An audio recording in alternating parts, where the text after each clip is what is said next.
안녕하세요. 양희원 원장입니다. 오늘 제가 이제 첫 출연이라서 이 코너의 이름을 어떻게 정할까지 좀 생각을 해보다가 생로성형의 비밀이라고 이제 지어봤는데요. 이 생로병사의 비밀에서 조금 가지고 왔습니다. 이 생로병사라는 말이 사람이 태어나고 늙고 또 병들고 하는 이런 인생의 주기를 나타낸 말이라고 하면 대부분의 사람들이 이제 우리가 나이 들기 싫어하고 또 병들기 싫어하고 그래서 좀 더 어떻게 하면은 더 젊어지고 싶고 어떻게 하면은 좀 더 건강하게 살 수 있을까 하는 바람이 늘 있는데 그래서 이런 비욘디라는 채널도 이렇게 여러분들이 보고 있지 않으실까 생각이 들거든요.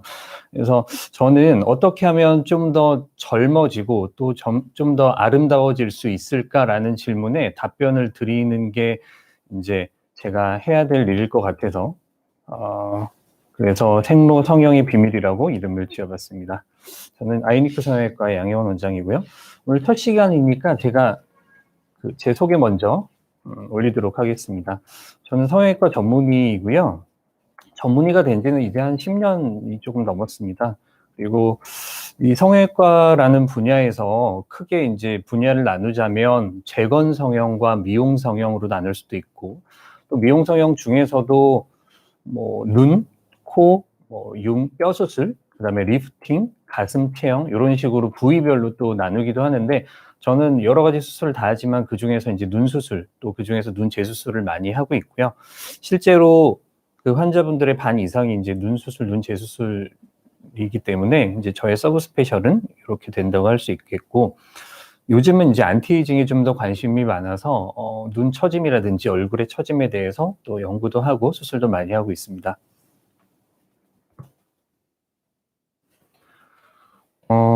저희 병원은 아이니크 성형외과라고 하는데요. 이 환자분들이 이 아이니크라는 이름이 무슨 뜻인지 물어보시는 분들이 많아서 간단하게 설명해 드리면 아이와 니크의 어떤 합성어인데요.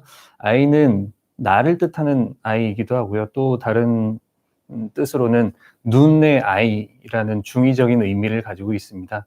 그리고 또 하나는 이제 유니크라는 단어인데 유니크는 제가 이제 성형 수술에 대해서 이제 우리가 얼굴을 좀 더 아름답게 만드는 그런 방식에 있어서 그 유니크라는 좀 개개인에 맞는 디자인과 수술의 방법을 좀 설정하는 게 좋겠다 생각을 해서 저의 평소 생각대로 이제 유니크라는 이름을 넣었던 것이고요. 이렇게 저희 병원 로고는 이 마티스의 이런 드로잉에서 가지고 온 로고입니다. 자, 그래서 오늘 어떤 주제로 먼저 말씀을 드릴까 하다가 첫 시간이니까 이제 제가 가장 자신 있어 하고 많이 수술을 하고 있는 눈 수술, 그 중에서도 눈 재수술에 대해서 말씀드려 보려고 하고요. 제목을 다시 할까 말까 눈 재수술을 고민하는 당신에게 라는 제목으로 오늘 말씀드리겠습니다. 먼저 처음에는 좀 더 가벼운 주제에 대해서 말씀을 드리려고 이렇게 한국인들이 호감을 갖는 눈 스타일 그리고 성형외과 상담할 때 가지고 오시는 연예인 사진은 주로 어떤 것을 가지고 오시는지 그리고 또 이제 중년 눈 수술이나 아니면 눈 재수술 상담할 때 어떤 그 사진들을 보여주시는지 이런 가벼운 주제로 먼저 시작을 해보고 뒤에 이제 그 눈 재수술의 어떤 개론, 총론에 대해서 가볍게 이야기하는 시간을 갖도록 하겠습니다. 자, 먼저 한국인들이 호감을 갖는 사람들의 눈은 자, 이거 눈만 보시면은 혹시 누구 사진인지 아실까요? 사실 저는 눈만 보면 잘 모르겠던데 한번 맞추셨어요. 대단하십니다. 자, 눈을 보면은요. 눈 약간의 비대칭이 좀 보이죠? 그리고 눈꼬리의 각도도 살짝 올라가 있는 것 같고요. 자, 이렇게 보면은 근데 여러분들 제가 비대칭에 대해서 먼저 좀 드리고 싶은 말씀이 있는데 우리가 눈 수술에서 비대칭이 굉장히 이제 흔히 등장하는 이슈거든요. 근데 사람의 눈은 모두 다 비대칭입니다. 이게 왜 그러냐면 자, 이거는 사람 얼굴의 CT 사진인데요. 이 눈이라는 거는 이렇게 뼈로 골격으로 이루어진 이 안와라고 하는데 오비탈 캐비티라고 하는데 안와 안에 인제 안구가 있는 것이고요. 이 사람의 얼굴과 이 몸의 어떤 골격은 늘 비대칭입니다. 양쪽이 항상 다르거든요.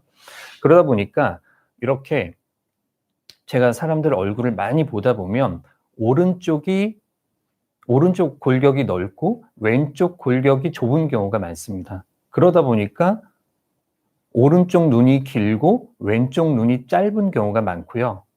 그리고 또 왼쪽 광대가 이렇게 위로 올라가 있는 경우가 많거든요. 그러다 보니까 왼쪽 눈이 오른쪽 눈보다 좀 더 위에 올라가 있고 눈꼬리도 왼쪽이 더 올라가 있는 경우가 많죠. 그래서 대부분의 사람들 정말 예쁘다고 하는 연예인들이라든지 이런 모델들 눈을 봐도 항상 양쪽이 다릅니다.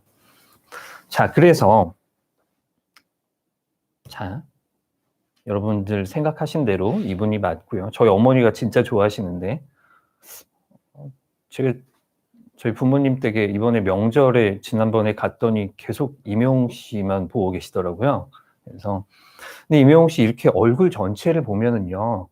얼굴 선이 굉장히 매끄럽고 어찌 보면 여성스럽고요. 밋밋하고 어찌 보면 연약해 보일 수 있는 얼굴형인데 여기에 이 눈으로 약간의 포인트가 되는 눈이죠. 그래서 얼굴이 굉장히 잘 어울리고 매력적으로 보이는데 만약에 눈꼬리가 처진 눈이었다면 어찌 보면 너무 좀 밋밋하고 연약해 보일 수 있어서 지금처럼 그렇게 개성이 있게 보이지 않았을 수도 있다는 것입니다. 그래서 드리고 싶은 말씀은 눈의 어떤 개별적인 모양, 눈만 딱 떼놓고 보는 눈의 개별적인 모양이 아니라 얼굴에 잘 어울리는 눈의 모양이 중요하다. 그래서 얼굴 전체가 어떤 뿜어내는 그런 매력과 개성이 중요하다고 할 수 있겠습니다. 이분 누굴까요? 어 눈만 보고 아시는 분들도 계실 텐데 예 송가인 씨죠. 요즘 인기 제일 많으신 분인데 송가인 씨 눈 보면 그렇게 크거나 화려한 눈은 아닌데 눈웃음 항상 웃고 계시니까 이분 되게 여러분들이 맞추셨는데 항상 웃고 계시잖아요. 눈웃음이 되게 매력적이시고 근데 인제 이런 분들 같은 경우는 피부가 되게 도톰하기 때문에 큰 쌍꺼풀보다는 작고 자연스러운 쌍꺼풀이 좀 더 어울린다고 할 수 있죠. 네. 그리고 자 다음으로 넘어가 보겠습니다. 제가 인제 성형외과 인제 그 상담 오시는 분들한테 특히 인제 뭐 눈이라든지 뭐 코도 마찬가지입니다만 내가 원하는 그런 눈의 모양, 뭐 연예인도 좋고 일반인도 좋은데 요즘은 인스타 이런 사진도 많이 가지고 오시거든요.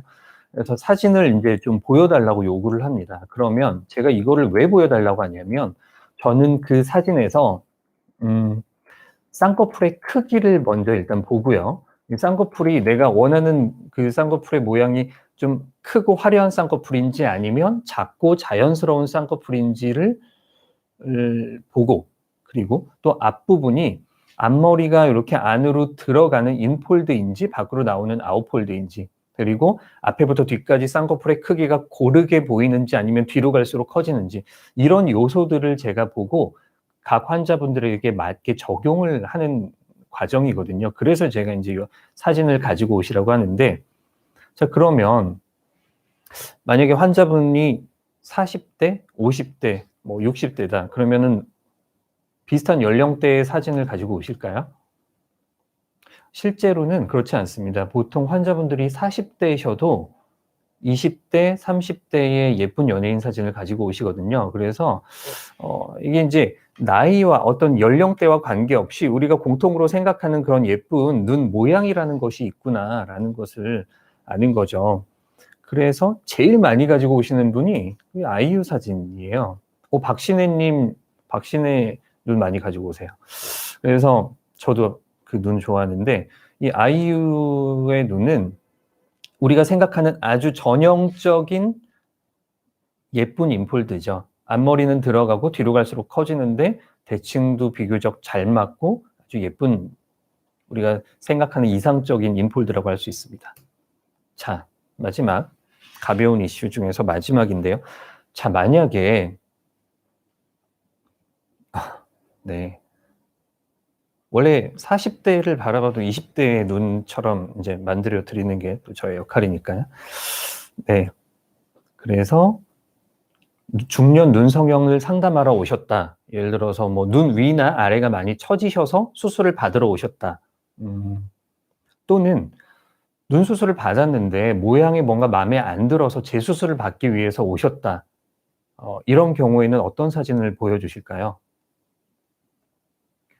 어 대부분 이런 경우에는 남의 사진을 보여주시는 게 아니라 그 본인 사진을 가지고 오십니다. 예를 들어서 눈 처짐이 왔다 그러면 오셔 가지고 내 옛날 사진, 나의 20대, 30대 눈이 처지기 전에 눈 사진을 가지고 오시고요. 그래서 "나는 이때로 좀 돌아가고 싶다."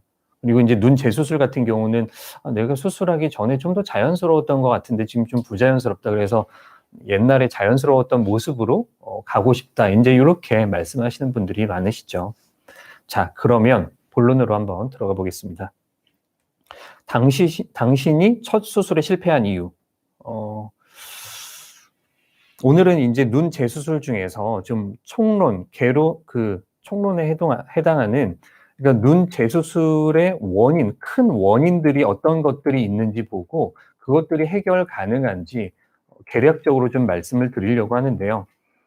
제가 인제 환자분들이 오시면 상담하실 때 이렇게 말씀하시죠. "내가 수술했는데 좀 부자연스럽다. 마음에 안 든다." 뭐 이렇게 말씀을 하시지만 거기에서 그치지 않고 좀 더 이게 어떤 원인이 있는지 그 분류를 해야 되는데, 저는 항상 눈 재수술을 이렇게 볼 때 이 카테고리를 요렇게 나누어서 생각합니다. 먼저 쌍꺼풀의 크기. 그러니까 저는 환자분들한테 대부분 딱 요 3 가지, 4 가지 문제 안에 다 모든 게 포함된다고 얘기하는데, 첫 번째는 쌍꺼풀의 크기, 두 번째는 쌍꺼풀 고정의 깊이, 세 번째는 눈 뜨는 힘의 문제, 네 번째는 한 가지 더하면 요렇게 눈 위 지방의 볼륨입니다. 그래서 자, 하나씩 살펴보면은요. 눈 재수술 실패 사례 베스트 3. 그중에서 첫 번째는 "내 눈에 소시지 있다." 크기의 문제입니다. 가장 흔한 게 쌍꺼풀 크기의 문제거든요. 왜 흔히 인터넷에서 보면은 이제 소시지 쌍꺼풀이라고 얘기를 합니다. 이게 보면은 소시지가 뭐냐면 쌍꺼풀이 너무 커서 두껍고 통통해 보이는 부자연스러운 쌍꺼풀을 인터넷에서는 흔히 소시지라고 표현을 하는데요.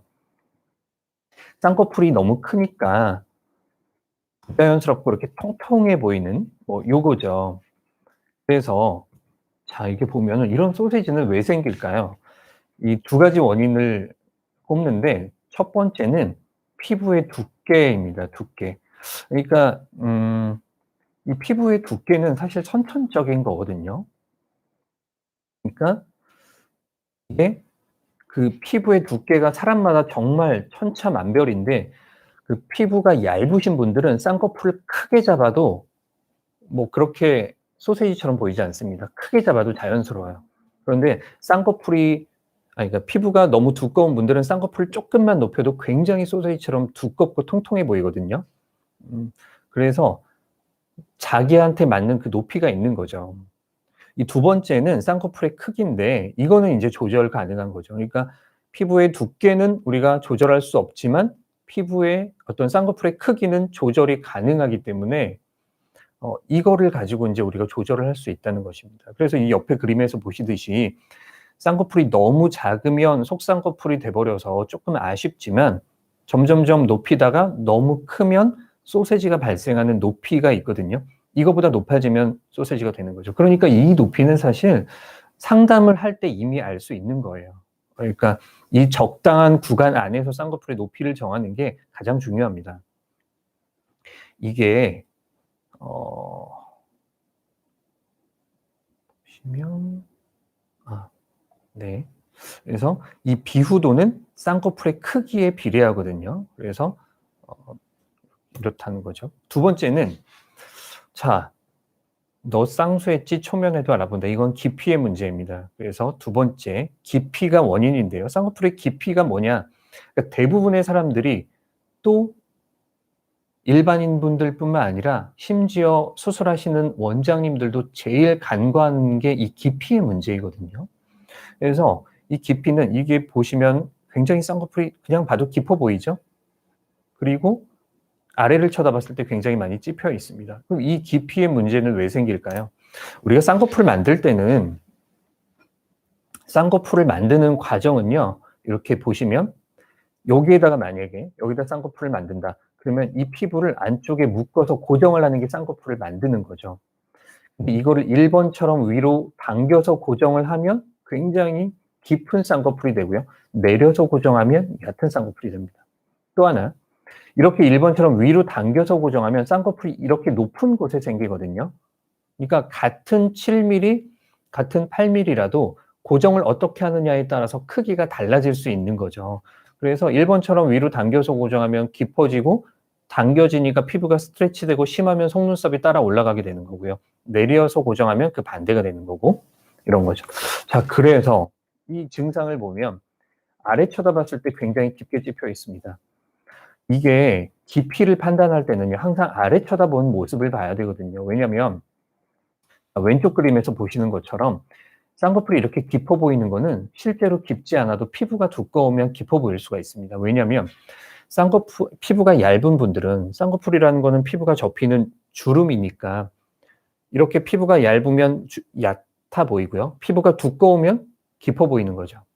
그래서 피부만 두꺼워도 깊어 보일 수 있고 또 속눈썹이랑 점막이 들리는 것도 이게 사람마다 원래 이 각도가 다르기 때문에 어떤 분들은 수술을 하지 않았는데도 이렇게 속눈썹이랑 점막이 들려있는 분들이 계세요. 그래서 이런 것 있다는 거죠. 어쨌든 그래서 깊이가 진짜로 깊은지 보려면 아래를 쳐다본 모습을 보고 판단을 한다. 이렇게 이제 생각하시면 되고요. 그래서 이렇게 깊게 찝힌 흉터, 속눈썹이랑 점막 들림, 그리고 주관적인 증상들, 당기는 느낌이라든지 불편함, 눈이 시리고 건조하기도 합니다. 그래서 이런 증상들이 있죠. 또 재수술 실패 사례 베스트 3 중에 세 번째, 졸려 보인다. 이건 이제 눈 뜨는 힘의 문제입니다. 이 안검하수라는 말을 많이 들어보셨을 텐데 안검하수 뭐 다 아시겠지만 눈을 잘 못 뜨는 거죠. 눈 뜨는 힘이 이제 약하다는 건데 우리가 이상적으로는 검은 동자가 위에 1, 2mm 가려지고 나머지가 다 보이는 정도를 미용적으로는 이상적으로 생각하고요. 이게 또 건강보험이 적용되는 기준은 또 달라서 건강보험에서 말하는 안검하수는 검은 동자가 거의 절반 이상 가려지는 거를 이야기하거든요. 그래서 이렇게 졸려 보일 때는 눈매 교정을 해서 눈을 좀 더 또렷하게 하죠.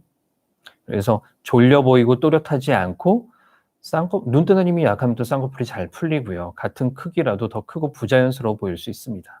자, 네 번째, 마지막으로 이 눈 위가 꺼지신 분들이 또 계세요. 그래서 이런 거를 안검 함몰, 선큰 아이리드라고 하는데 이게 실제로 굉장히 피곤해 보이고 나이 들어 보일 수 있고요. 또 실제로 눈 뜨기가 힘들고 피곤해지기도 합니다.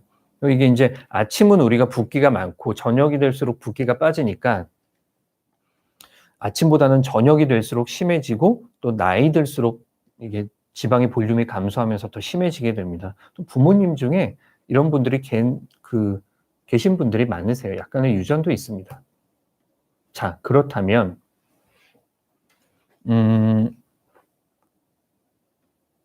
이렇게 네 가지의 원인을 살펴봤는데 이 중에서 우리가 재수술을 추천하는 경우도 있고 추천하지 않는 경우도 있거든요.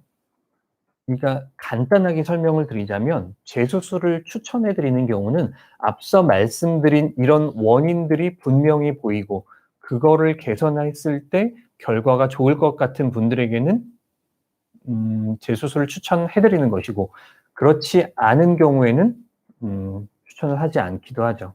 자, 그래서 하나씩 살펴보면 재수술을 추천하는 경우는 내 눈에 소세지 있다. 그래서 이제 쌍꺼풀의 크기가 이렇게 좀 클 때는 크기를 줄이는 수술을 해야겠죠. 그래서 피부 절제 또는 두 줄 따기를 하는데요. 이제 낮추는 방법은 간단하게 설명드리면 큰 쌍꺼풀이 있을 때 낮게 다시 디자인을 하고 그 사이에 피부를 절제해서 줄이는 방법이 있습니다. 피부에 여유가 있으면 이렇게 하는 방법을 사용하고요. 피부에 여유가 없다면 기존 높은 쌍꺼풀보다 낮게 디자인을 한 후에 위에 기존의 쌍꺼풀을 박리에서 풀어서 없애는 방법을 사용하는데, 피부를 이렇게 보존하는 방식을 뭐 인터넷에서는 소위 이제 두 줄 따기라고 이제 이야기하기도 하죠.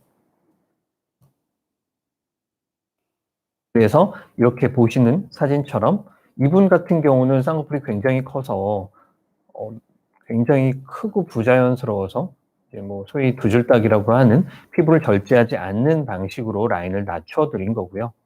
이분이 아마 일본 분이셨던 것 같아요. 그래서 제가 보면 일본이나 중국에서 수술을 하셨던 분들 중에 쌍꺼풀이 굉장히 큰 경우가 많습니다. 왜냐면은 대체적으로 이 중국 분들은 쪼끔 더 크고 화려한 거를 원하시는 경우가 있어서 그렇고요. 근데 뭐 일본 분들도, 이게 일본 분들은 극과 극인데 굉장히 극도로 자연스럽고 수술한 티 안 나는 걸 원하시는 분들이 더 많은 반면에, 또 일부 어떤 분들은 어떤 혼혈의 느낌을 원하셔 가지고 굉장히 큰 쌍꺼풀을 만들어서 오신 분들이 계시거든요. 그래서 이런 쌍꺼풀 라인 낮추기 위해서 인제 저희 병원 방문하시는 중국이나 일본에서 오시는 분들도 많습니다. 자, 두 번째예요. 재수술을 추천하는 경우 깊이의 문제인데요. 인제 깊을 때는 그럼 어떻게 할 것이냐. 아까 깊이는 이렇게 1번처럼 쌍꺼풀을 위로 당겨서 고정을 해서 깊은 거라고 말씀을 드렸는데, 요거를 2번이나 3번처럼 이렇게 내려주는 게 깊이를 조절하는 수술이죠. 그래서 이렇게 조절을 합니다. 그렇게 되면 이런 깊은 느낌도 어느 정도 개선이 되고요. 크기도 약간 줄어들고 속눈썹이랑 점막도 뭐 케이스마다 다르지만 많이 내려오고 눈의 시림과 건조함도 어느 정도 개선이 됩니다. 어 짠더님, 그 쌍꺼풀이 너무 큰데 속상하고 싶은데 가능할까요? 그러니까 뭐 결국에는 인제 크기를 낮추는 거에 대해서 인제 물어보신 건데, 크기를 낮추는 거 아까 말씀드린 대로 피부를 절제한다든지 두 줄 따기를 한다든지 해서 낮출 수가 있는데요. 그러니까 수술의 어떤 방법을 결정할 때는 어떤 요소들을 고려하냐면, 내가 현재 쌍꺼풀의 크기 대비 어느 정도까지 낮추고 싶어 하시는지, 그리고 피부의 여유는 어느 정도 있으신지를 판단해서 수술의 방법을 결정합니다. 예를 들어서 쌍꺼풀은 쪼끔만 낮춰도 되고, 그리고 피부의 여유가 충분하다 그러면 절제하는 방식으로 좀 더 심플하게 수술이 가능하고요. 낮춰야 되는 양이 많다, 크기를 많이 낮춰야 되는데 이 피부에 여유는 별로 없다, 그러면 아까 말씀드린 두 줄 따기, 피부를 잘 절제하지 않고 보존하는 방식으로 인제 낮춰야겠죠. 줄리한 님은 저처럼 눈두덩이에 살이 많으면 재수술하기가 좀 수월한가요? 눈꺼풀에 살이 많아 나이가 들면서 속쌍꺼풀 수술했던 게 더 처지는 기분이. 눈두덩이에 살이, 그러니까 피부가 눈두덩이에 살이 많으면 이제 두 가지입니다. 지방이 많으신 분들도 계시고요. 피부랑 근육 자체가 두꺼운 분들도 계세요. 그러니까 지방이 많으면 지방을 일부 제거를 합니다. 그런데 뭐 지방이 아니라 피부랑 근육 자체가 두껍다면 사실 좀 한계는 있고요.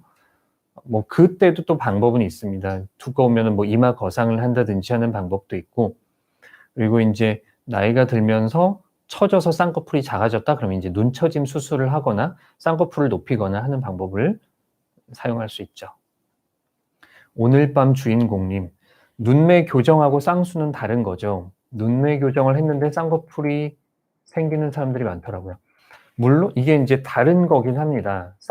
쌍수는 당연히 인제 쌍꺼풀을 만드는 수술이고, 눈매 교정은 눈을 크게 뜨게 하는 수술인데 대부분 동시에 이루어지는 경우가 많죠. 그래서 눈매 교정만 단독으로 하는 경우도 간혹 있긴 하지만 대부분은 쌍꺼풀과 동반해서 하죠. 줄리아 님, 피부의 여유라는 건 눈꺼풀에 지방이 많은 것도 포함되나요? 눈꺼풀의 지방의 양과 피부의 여유는 또 다른 말입니다. 그러니까 피부에 여유가 많지 않아도 지방이 많아서 불룩할 수 있거든요. 그래서 별개의 문제고요. 한영주님, 원래 큰 쌍꺼풀 있는 사람도 다시 할 수 있나요? 다시 할 수 있습니다. 예. 그래서 저런 경우에는 만약에 피부에 여유가 있는 분들은 일부 조금 절제를 하기도 하고, 여유가 없다면 이제 두 줄따기 방식으로 눈 재수술을 하는 것처럼 같은 방법으로 인제 이렇게 하고요. 두 줄따기의 만족도가 높지 않은 경우가 있지 않나, 흉터랑 이런 게 있지 않나 물어보셨는데, 두 줄따기도 인제 경우에 따라 다른 것 같습니다. 그러니까 두 줄따기라는 게 이게 참 논란이 많은데요. 이 두 줄따기가 피부를 절제하지 않고 라인을 낮추는 게 사실 눈 재수술 중에서는 테크니컬하게 가장 어려운 경우에 속하거든요. 그래서 안 하는 병원이 더 많습니다. 두 줄따기를 그리고 하는 병원이 많지 않을 뿐더러 또 잘 하시는 분들이 사실 또 많지 않죠. 그래서 근데 또 제대로 하면 이것만큼 또 드라마틱한 경우도 없습니다. 아까 보여드렸던 이런 분들은 사실 굉장히 많이 낮춰야 되는데 피부에 여유는 없으니까 사실 두 줄따기 아니면 방법이 없거든요. 이게 유일한 해결 방법인 거죠. 그러니까 어느 정도의 약간의 리스크를 감내하고 진행을 하는 것입니다.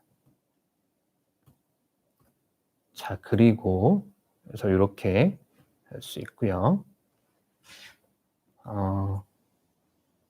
네.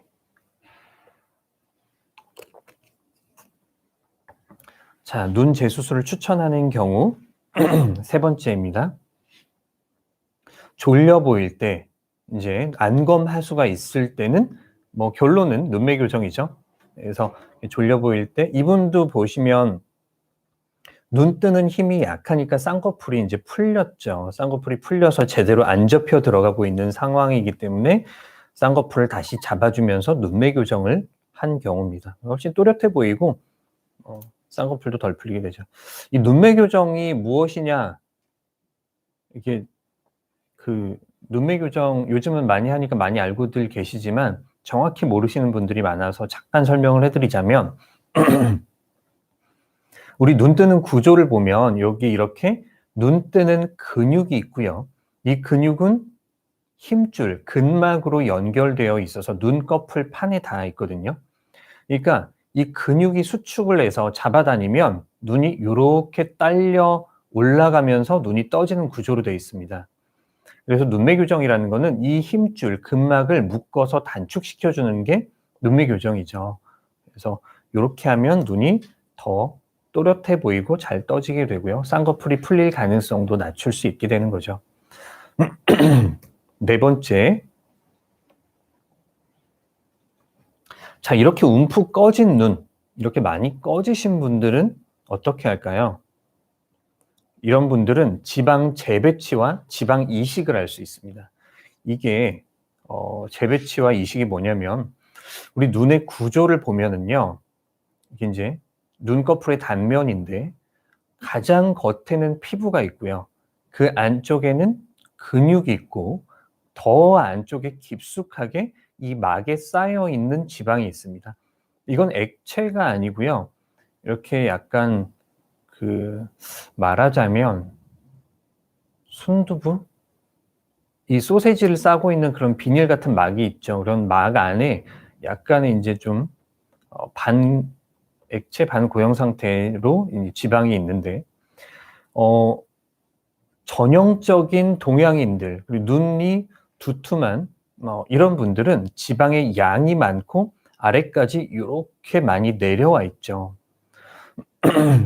그런데 백인들, 그리고 눈 위가 꺼진 분들은 지방의 양이 적고 위에만 이렇게 위치하고 있습니다. 그래서 재배치라는 건 무엇이냐면 이 위에만 이렇게 있는데 이 지방을 잘 방리를 해서 이렇게 내려서 이 건판의 상단에 고정을 해주면 여기에만 몰려있던 지방이 아래까지 내려와서 눈꺼풀 전체에 이제 볼륨을 좀 주게 되는데, 이런 게 이제 지방 재배치죠. 지방 재배치의 장점은 내 지방을 이렇게 잘 펴서 볼륨을 줄 수 있으니까 이게 굉장히 이제 오래 가고 거의 영구적이라고 할 수 있는 건데, 문제는 눈이 많이 꺼지신 분들은 지방의 양 자체가 적어요. 그래서 지방 재배치를 해도 부족한 경우가 많습니다. 그래서 저는 그리고 또 지방 재배치는 매몰로 할 때는 할 수 없죠. 절개할 때만 할 수 있죠. 열어서 봐야 되니까. 그래서 절개법으로 수술을 할 때는 저는 꺼진 눈의 경우에는 지방 재배치는 루틴으로 하는데 부족한 부분은 지방 이식을 통해서 우리가 보충을 한다라고 생각하시면 되겠습니다. 네. 베라님. 지방 이식은 1년 정도면 다시 꺼지지 않나요? 지방 이식이요. 일부는 꺼져요. 그러니까 우리가 이제 지방 이식의 개념이 어떻게 되냐면 이제 이런 항상 뭐 눈이든 뭐 어느 부위든 제일 많이 물어보시는 게 지방 이식한 거 보니까 다 빠지던데요. 이렇게 이제 많이 물어보시거든요. 그러니까 우리가 만약에 이만큼 지방을 넣었다. 그러면 일부는 붓기죠. 이 붓기라는 거는 물입니다. 물. 그러니까 붓기가 빠지면서 볼륨이 일부 줄어들고요. 그다음에 실제 지방 중에서 일부는 흡수가 돼서 없어져요.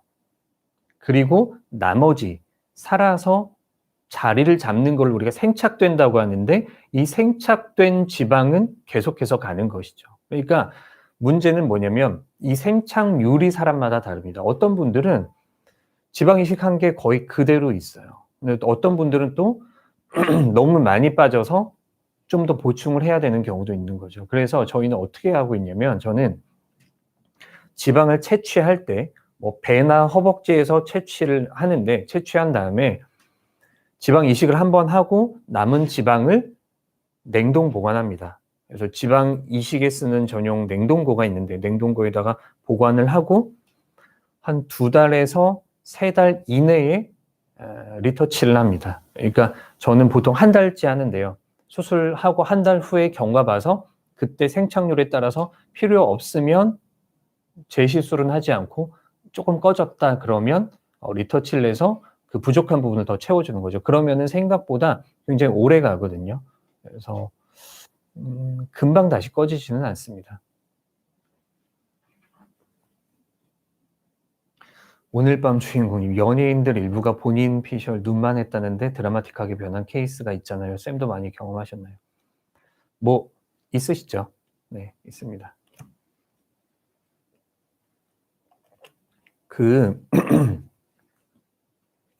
뭐 연예인들도 그렇고 우리 일반인들도 그렇지만 사실 그 성형을 했다는 거에 대해서 뭐 요즘은 오픈 많이 하시지만요. 이렇게 밝히기 싫어하시는 분들도 많으세요. 그래서 그런 분들은 사실 좀 감추고 싶어 하시고 이렇게 얘기하기 싫어하시죠.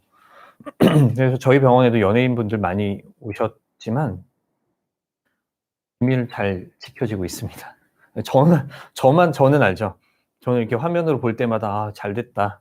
만족스럽다.' 하지만 뭐 저한테 종종 연락도 오고 하는데 말할 수 없죠. 환자의 비밀이니까. 네. 가끔 드러내 놓고 말씀하시는 분들도 계세요. 소개도 실제로 많이 주변 지인분들한테 소개도 많이 해 주시고요. 눈꺼풀 지방을 눈밑으로 재배치는 가능한가? 저렇게는 사실 잘 안 하고요. 네. 지방 재배치는 보통 시간이 어느 정도 걸리나요? 지방 재배치라는 게 이제 눈 위 지방 재배치 같은 경우는 쌍꺼풀 수술을 하면서 하는 거기 때문에 지방 재배치를 한다고 추가로 시간이 많이 걸리진 않습니다. 뭐 5분에서 10분이면은 추가 시간은 뭐 충분하고요. 눈밑 지방 재배치 같은 경우는 또 별도의 수술이니까 그런 경우는 뭐 한 30분 정도 걸립니다. 네. 그러면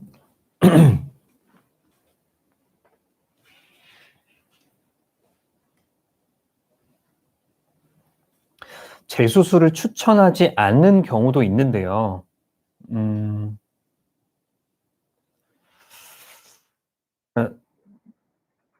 수술한 지 6개월 이내인 경우에는 잘 추천하지 않는데 이거는 그러니까 어떤 시기의 문제죠. 그 이후에 하시라고 인제 말씀을 드리는 건데 왜 그러냐면 우리가 수술을 하면 어떤 부위든지요. 이 피부를 칼로 이렇게 절개를 가하고 봉합을 하면 여기가 딱딱하게 인제 흉살이 생깁니다. 그 흉살이 이게 뭐 문제가 있는 게 아니라 원래 정상적으로 흉살이 생기거든요. 그 흉살이 처음에는 딱딱하고 부피가 크고 색깔도 붉고 그렇죠. 그러니까 그런 흉살이 딱딱하게 있는 경우에는 수술을 하는 과정이 매우 힘듭니다. 박리도 하기 어렵고 어떤 그런 정상 아나토미가 좀 변형이 돼 있기 때문에 우리가 인제 수술을 할 때는 절개하고 박리를 해서 기존의 어떤 뭐 근육이면 근육, 뭐 근육과 건판과 힘줄과 지방과 이런 것들을 분리해서 각각의 요소들을 인제 다시 조합하는 과정인데 박리하는 것 자체가 굉장히 힘들어지죠.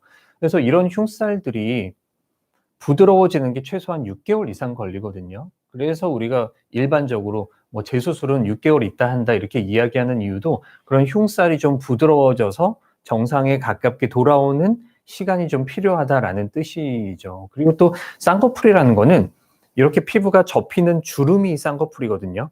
그러니까 거기 이 절개 부위가 딱딱하게 흉살이 있으면 그 주름이 매끄럽게 접히지 않기 때문에 수술의 결과도 라인이 좀 울퉁불퉁하다든가 매끄럽지 않은 경우가 인제 있을 수 있는 거죠. 그래서 가급적이면 재수술 같은 경우는 6개월 이후에 하시라.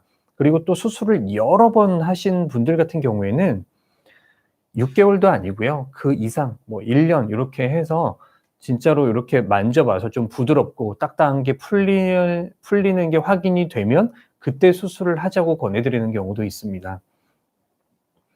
근데 간혹 조기 교정을 하기도 해요. 왜냐하면 저희는 이제 재수술을 많이 하다 보니까 환자분들이 굉장히 힘들어 하시다가 오시는 경우가 많으세요. 그러니까 뇌가 원래 눈이 예쁘고 괜찮았는데 좀 욕심을 내서 눈 처진 거 좀 어떻게 하려다가 했는데 너무 인상이 많이 변했다. 나는 이대로 나 직장 생활도 하고 해야 되는데 이대로는 6개월을 기다릴 수 없고 일상생활이 불가능하다 하시면서 막 우시는 분들도 계시고 뭐 그러는데 이런 경우에는 인제 우리가 서로 얘기를 잘 해서 6개월 이전에 조기 교정을 하기도 하고 다만 그 과정이나 결과가 사실 쉽지 않기 때문에 나중에 좀 더 리터치를 한다든가 해서 일단은 먼저 환자분이 일상생활에 빠르게 복귀할 수 있도록 조기 교정을 통해서 도와드리고 그 후에 미비한 부분들을 어떤 리터치하는 형식으로 플랜을 세우기도 합니다. 그다음에는 인제 토한. 토한이라고 하는 거는 인제 눈이 잘 감기지 않는 건데요. 수술을 여러 번 하신 분들은 토한이 오는 경우가 간혹 있으세요. 그래서 이게 눈을 뜨는 힘만 있는 게 아니라 감는 힘도 있거든요. 그래서 원래 눈 감는 힘이 약한 분들이 계세요. 그래서 그 애기들 보면 애기들 잘 때 실눈 뜨고 자는 애기들 되게 많거든요. 충분히 발달하지 않아서. 그리고 원래 안구가 돌출되신 분들이 눈 감는 걸 더 힘들어하세요. 그래서 돌출 아니신 분들은 수술할 때 쪼끔 더 신경을 많이 쓰고 있는데 그래서 원래 기존에 눈을 잘 못 감으시는 분들 중에 눈매 교정을 해야 된다. 그러면 권하지 않습니다. 왜냐하면 눈매 교정하면 눈 감는 게 더 불편해지거든요. 그래서 이미 토한이 있다. 근데 눈매 교정을 해야 된다. 그러면 권하지 않고요. 또 이미 토한이 심한데 라인을 낮춰야 된다. 라인을 낮추려면 피부를 잘라내거나 뭐 두 줄 따기를 하거나 해야 되는데 둘 다 눈 감는 데에 있어서는 약간 반대 방향으로 작용을 하기 때문에 토한이 심하신 경우에는 경우에 따라서 이렇게 수술을 권하지 않는 경우가 있습니다. 자, 그러면 마지막으로 재수술에 대한 오해와 편견. 재수술은 성공 확률이 낮다, 더 어렵다고 인제 물어보시는 분들이 많이 계시더라고요. 그래서 이 재수술은 당연히 첫 수술보다는 어렵습니다. 왜냐면 수술이라는 거는 우리가 현재 있는 이런 해부학적인 구조를 아나토믹 구조를 우리가 원하는 모양으로 바꾸는 과정이거든요. 그런데 기존의 이런 해부학적인 구조가 많이 변형되어 있고 어떤 조직에 피부나 그 안쪽에 있는 조직이 좀 망가져 있다면 이거를 이렇게 바꾸는 과정이 굉장히 힘들겠죠. 그러니까 당연히 재수술이 당연히 첫 수술보다는 어렵습니다. 하지만 아까도 말씀드렸다시피 해결할 수 있는 분명한 원인이 있는 경우, 아까 4가지 말씀드렸죠. 쌍꺼풀의 크기, 깊이, 또 뭐 눈 뜨는 힘, 눈 위 지방의 볼륨, 이런 것들에 분명한 문제, 어떤 원인이 보이고 그것들을 하면 많이 좋아질 것 같은 경우에는 당연히 이제 수술을 권해드리죠. 그런 경우는 대부분 수술 전보다 좋아집니다. 그래서 제가 저도 이제 눈 수술을 한 지 이제 10년이 넘었는데 저희 수술 정말 많이 했거든요. 근데 인제 우리가 이 의사들도 이 러닝 커브가 있는데, 처음에는 수술을 막 배우고 많이 해 보고 실력이 늘고 더 어려운 케이스에서도 좋은 결과를 내고, 또 그 빈도도, 성공의 빈도도 늘 일정한 결과를 통계적으로 내는 그 정도까지의 단계에 도달했다고 하면은 인제 그게 끝이라고 생각을 했었는데, 최근에는 저는 어떤 경험을 하냐면, 환자분들이 인제 상담을 오셨을 때 요 환자분의 인제 눈 상태를 보고 '아 요거는 하면은 진짜 좋아지겠다.' 아니면 '아 이분은 해도 그렇게 드라마틱하지 않겠다.' 또 어떤 경우에는 '아 이분은 하면 안 되겠다.'라고 이렇게 분별을, 어떤 감별을 하는 이 노하우가 인제 생기더라고요. 그래서 최근에는 이게 인제 중요한 게 아닌가. 그래서 상담을 좀 더 이런 부분에 좀 더 중점을 두고 열심히 하고 있습니다. 음. 이거 되게 많이 물어보시는데, "재수술이 더 비싼가요?" 라고 물어보시는 분들 많거든요. 재수술이 비쌉니다. 왜냐하면 음 재수술이 훨씬 난이도가 높고 수술 과정도 어렵거든요. 그리고 뭐 리스크도 있고, 또 환자분들의 요구도 더 까다롭습니다. 여러분들 생각해 보세요. 눈이든 뭐든 수술을 한번 해 보신 분들 한번 생각해 보세요. 음 처음에 그 어렸을 때 쌍꺼풀 수술하면 그냥 쌍꺼풀만 생겨도 되게 기분 좋거든요. 의느님이라고 막 칭찬해 주시고 막 되게 좋아해요. 특히 막 중고등학생들 매몰로 그냥 쌍꺼풀만 찝어줘도 되게 좋아합니다. 그런데 수술을 한번 했는데 마음에 안 들어서 문제가 생겨서 재수술을 한다. 재수술 상담 오시는 분들은 일단 태도가 달라요. 그래서 막 공부 엄청 열심히 하시고 다 알아보시고, 그래서 뭐 이렇게 요구하는 수준도 굉장히 높으시고, 그래서 굉장히 좀 그런 요구를 충족시켜 드리는 것도 사실 쉽지 않은 일이죠. 그러다 보니까 인제 첫 수술을 여러 개 하는 것보다 어려운 재수술 하나가 훨씬 힘듭니다. 그래서 아무래도 그래서 뭐 비싸지 않을까, 뭐 그런 생각을 해 봅니다. 자, 재수술이 더 붓기가 오래간다. 인제 뭐 회복 기간에 대한 인제 질문이죠. 그래서 이게 인제 환자의 체질에 따라서 좀 다른 부분이 있는 것 같아요. 뭐냐면, 어떤 분들은 똑같은 방법으로 똑같은 수술을 해도 어떤 분들은 멍도 잘 안 들고 붓기도 되게 빨리 빠지고요. 근데 또 어떤 분들은 멍도 많이 들고 붓기도 오래가고, 이런 개인의 차이가 좀 있긴 합니다. 그런데 인제 뭐 물론 그런 것들은 뭐 체질이지만, 일반적으로 피부가 두꺼운 분들이 좀 더 멍이랑 붓기가 좀 더 오래 가시는 것 같고요. 인제 혈액순환이 좀 안 좋고 그러신 분들은, 왜냐면 이 붓기라는 거는 결국 물이거든요. 여기 인제 수술을 해서 여기에 물기가 많이 있다, 머금고 있다. 요게 인제 이게 확산이 돼서 빠지는 게 인제 붓기가 빠지는 과정이니까, 혈액순환이 좋아야지 이게 빨리빨리 붓기가 빠지겠죠.